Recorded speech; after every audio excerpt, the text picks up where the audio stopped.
Bismillahirrahmanirrahim. Halo guys, assalamualaikum warahmatullahi wabarakatuh. Jumpa lagi bersama kami di Marola Channel. Guys, ini luar biasa ya. Ini bikin bulu kuduk saya jadi merinding ini ya. Mendengarkan salah satu kesaksian dari 7 terpidana tersebut. Satu ruangan sidang dibikin mewek sampai nangis terisak-isak ya. Apalagi di sini Farhad Abbas sampai nangis terisak mendengar kesaksian salah satu terpidana sampai disuruh minum air kencing dan rambutnya pun dibakar gitu ya. Wow, ini ngeri ya. Ini lebih sadis lagi dari film-film yang nggak tahu lah gitu ya, itu orang atau gimana gitu ya. Oke guys, cepat ke videonya, mari saksikan. Let's go. Buat para pengacara-pengacara yang kemarin mulutnya kotor, yang namanya Rasman, kemudian ada Ibu Elsa yang kemarin ngaku-ngaku sebagai tim independen, ternyata kemudian metik kuasa dari saksi. Nah, hari ini mulut kotormu sudah tercium dan hari ini bubar. Ibu, kamu tahu dari tahu Pak? Bapak tahu, bapak saya tahu, bapak saya juga di situ nggak bisa apa-apa, ya saya boleh. Kamu lihat kakak kamu juga disiksa. Disiksa Pak, semua disiksa. Nama rambut juga dibakar Pak. Gila. Apa upaya kamu untuk membantu mereka lepas dari masalah itu? Ya, ini semua mau semua pulang Pak. Itu orang nggak tahu. Orang mata itu orang baik itu semuanya Pak. Bukan orang yang kata orang ini pembunuh lah apalah, tapi saya tahu itu orang baik semua Pak. Kamu percaya kata-kata bahwa dia disiksa dikasih minum air kencing? Ya saya juga di situ Pak. Saya di situ sama disiksa Pak. Minum air kencing. Saya ini satu gelas semuanya 1 gelas Pak. Merinding saya dengarnya guys. Suruh minum air kencing, rambutnya dibakar juga. Kamu masih ingat siapa orang yang melakukan? Ya kalau dibawa ke situ saya ingat. Tapi kalau ini mah nggak ingat namanya gitu. Tapi saya semuanya masih apal Pak, kepalanya mukanya. Jadi buat saya Pak. Hari ini kamu akan dibunuh. Ada pas lagi sidang bulan tahun berapa itu saya dipanggil sini terkasih lagi Pak. Dia dari luar dia bilang ngomong kalau ngomong yang jelas-jelas saya tembak mati. Tapi saya mau dia tembak mati, saya ngomong di sini di sini Pak. Tapi akhirnya polisi itu nggak ada di luar. Kamu yakin kakak kamu nggak bersalah? Yakin Pak. Kamu yakin kakak nggak bersalah? Yakin Pak. Apa yang dikatakan Budiana ketika menangkap kamu? Apa dia menunjukkan surat perintah penyelidik kah, penangkapan kah, atau apa? Lancar. Jadi ditangkap gitu aja? Ya, langsung ditangkap aja. Ada pernyataan dugaan kamu membunuh, kamu mencuri atau memperkosa atau apa? Lancar Pak. Hanya ditangkap? Iya, ya tangkap aja. Sejak kapan saudara tahu bahwa kalian ditangkap? Ada dasar alasan apa? Sejak kapan tahu bahwa dituduh? Kurang tahu sih, tahu-tahunya langsung ditangkapin aja semua tuh Pak. Langsung ditangkap semua, nyampe di mobil juga dipukulin ya, kita nyampe dari pos 851 itu saya turun dari gerbang 851 itu turun itu udah suruh jalan bebek, banyak polisi pada baris di situ, pada baris. Nah, dan kita yang datang itu ada yang tendang, ada yang dipukul, ada yang diinjek. Ya dilakukan mendarai binatang apa? Kita tuh pada kesana Pak. Iya. Berapa orang yang dipukul? Ini itu Diana yang meringkus mereka. Berapa untuk pemukulan? Jam 6:30 itu masih dan sampai situ dipukul itu Pak sampai malam, sampai jam 12 malam masih dipukul. Bagaimana bisa dipraktekkan cara memukulnya? Ya banyak sih Pak, yang dipraktekkan mah ada yang diindol, ada yang dibasem, Pak, ada yang mata dibasem, semuanya juga dibasem. Jadi mata kan nggak kelihatan Pak, ada mukul polisi dan isip semua mukul. Pada saat polisi memukul itu, ucapan apa yang disampaikan polisi sehingga suruh ngaku Pak? Contohnya? Ya suruh ngaku aja, ngaku aja, ngaku. Ya saya ini nggak tahu apa ya, nggak tahu apa ya bilang aja terus nggak tahu. Iya. Terus sampai sore. Jadi berapa lama kamu mengalami penyekapan, penyanderaan? Sampai sore Pak. 24 jam? Iya. Kenapa kamu dilepas sama polisi? Saya dari sore sampai sore lagi saya nggak tahu, bilang aja nggak tahu, Pak. Siapa yang nyuruh bilang tidak tahu? Ya sayanya, Pak, sama kakak saya juga. Nah, dari ketujuh terpidana tersebut ada keluarga saudara. Kakak saya, Pak. Siapa namanya? Kakak Sandi. Oh, itu kakak kamu. Iya, kakak saya itu, Pak. Katanya saya dengar tukar kepala. Katanya harusnya kamu dia mengorbankan dirinya untuk. Ya, penjara itu masih dalam itu udah, Pak, itu nggak tahu-tahu, jadi itu masih kecil.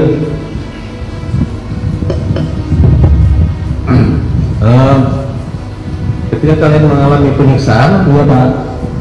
siapa yang paling parah dipukul?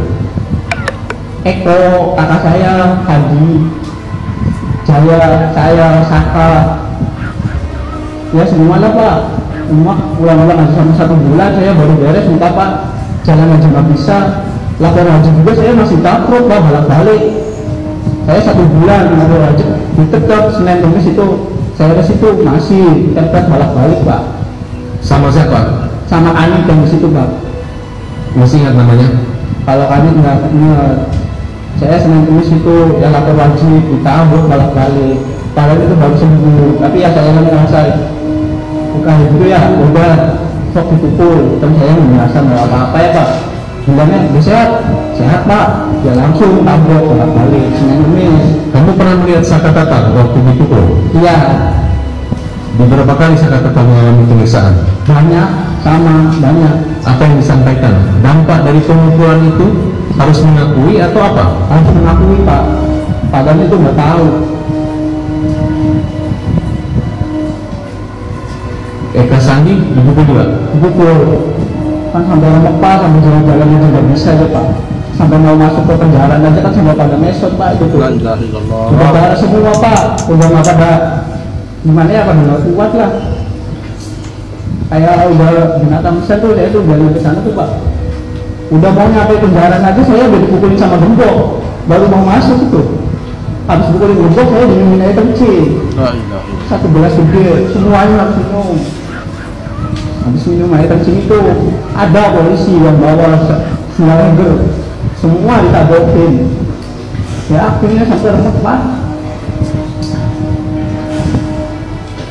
Ada ancaman kekerasan atau akan dibunuh atau? Ada, masih mending ditembak mati semua aja daripada kamu pada hidup. Ada polisi yang ngomong kayak gitu.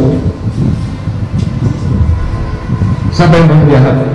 Ya itu namanya ada benar-benar saya orang dua itu, Pak. Namanya Aris Papua sama Gugun. Aris Papua sama Gugun itu paling kejam, itu yang ngebasem saya, itu yang ngeluh saya, Pak. Itu orangnya. Ya, siapa tadi namanya? Aris Papua. Tolong dicatat, guys. Akhirnya saya tuh masuk penjara itu sampai kayak gedona, Pak. Saya udah ngerasain ya, gedona ke 1. Bener-bener sampai nggak bisa pulang tuh, bener-bener sama penjara itu udah bisa lagi, Pak. Saya mau pulang aja lewat dari kali udah besok, Pak.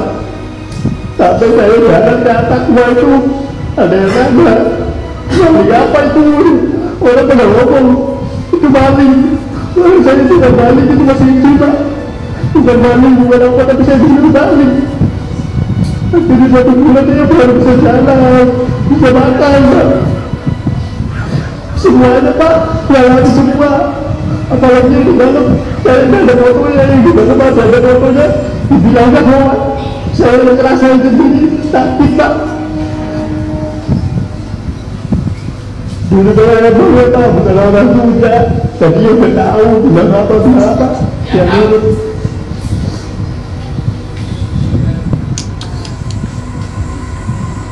Gila. Baru kini melihat Bang Farhan sampai tersesak begini nangis ya. Tapi ya, agak berhati sekarang, Bapak. Siapa orang yang menolong kamu waktu itu? Nggak tahu, itu polisinya baik, pakai bajunya, pakai baju, bukan pakai dinas, pakai baju biasa. Akhirnya itu, sore itu saya tuh dikeluarin. Tapi dikeluarin itu saya masuk lagi ke kanit, dimasukin kanit lagi. Yang lain baru ada 2, saya 4. Lagi diganti 2, baru 4. namanya kan sama si Tato kan Vivaldi, saya Renaldi, saya paling berat di sana Kak, pelaku pertama dibikin kayak gitu. Siapa yang membuat pukulan itu terhenti? Harus Papua sama ibu Mbak. Saya sakit itu dipukul sama orang luar itu Pak. Apa yang Harus dipikiran kamu Papua waktu sama dipukul? Gugun. Masih beri mati daripada saya dipukul Pak. Sampai saya mulai ditambah 3 kali, saya dulu lari, saya nggak lari Pak. Saya di depan situ nggak lari, sampai pulang begitu Pak. Gebok aja sama orang. Saya ngerasa apa ya Allah, ada kajian.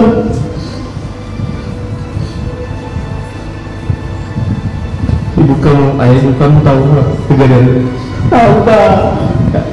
Menjaka tahu, kata saya tahu, bapak saya udah di situ nggak bisa apa-apa, lihat saya udah belakang. Kamu lihat kakak kamu juga disiksa? Disiksa Pak, semua disiksa. Bapak kamu juga dibakar Pak. Apa upaya kamu untuk membantu mereka lepas dari masalah itu? Ya, semua mau semua tuh ulang Pak. Itu orang nggak tahu-tahu, orang mata ya, nggak tumbal, orang baik itu semuanya Pak. Bukan orang yang kata orang itu pembunuh lah apalah, tapi saya tahu itu orang baik semua Pak. Iya. Kamu percaya kata-kata kalau dia disiksa dikasih minum air kencing? Ya saya juga di situ Pak. Saya di situ sama disiksa Pak. Minum air kencing? Saya minum 1 gelas, atas 1 gelas, semuanya 1 gelas Pak. Semuanya 1 gelas.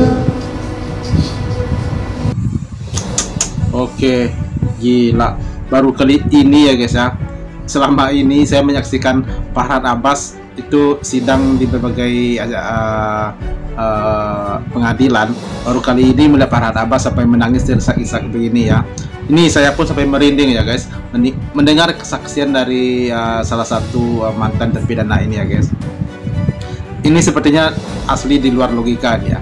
Perlakuan polisi, sebenarnya polisi ya guys ya, bukan oknum lagi. Kalau oknum kan 1-2, ini hampir banyak banget ini ya. Sepertinya bentuk perlakuan polisi ketika menangkap, ya kalau itu benar mereka pelakunya, ya fine-fine aja ya. Tapi jika mereka tidak melakukan apa-apa seperti korban salah tangkap ini, apalagi khususnya Peggy ya, seperti Peggy kemarin korban salah tangkap, untung saja Peggy tidak diapa-apain, tidak dipukul, tidak diintimidasi dengan pukulan dengan berbagai macam senjata atau gimana nya gitu ya. Seperti salah satu mereka yang 7 terpidana ini, mereka sampai bawa belur dihajar begitu ya, sampai disuruh minum air kencing, rambut mereka dibakar, dipukul pakai gembok. Itu sangat tidak manusiawi sekali guys. Itu benar-benar keterlaluan sekali, itu sangat-sangat biadab itu perlakuan mereka ya. Nah sekarang terbukti jika mereka tidak tahu apa-apa dan tidak bersalah katanya. Nah itu adalah yang meringkus siapa? Ibtu Rudiana yang meringkus mereka waktu itu, yang meringkus mereka dan disuruh masuk ke mobil patroli katanya.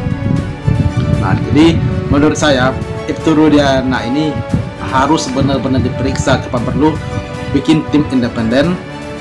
Nah periksalah Ibtu Rudiana, dan kapan perlu dibebas tugaskan dulu atau dinonaktifkan dulu dia sebagai Polri. Nah itu ya guys ya. Oke, terima kasih banyak bagi yang telah menonton, sampai jumpa lagi di video berikutnya. Thank you. Thanks for watching.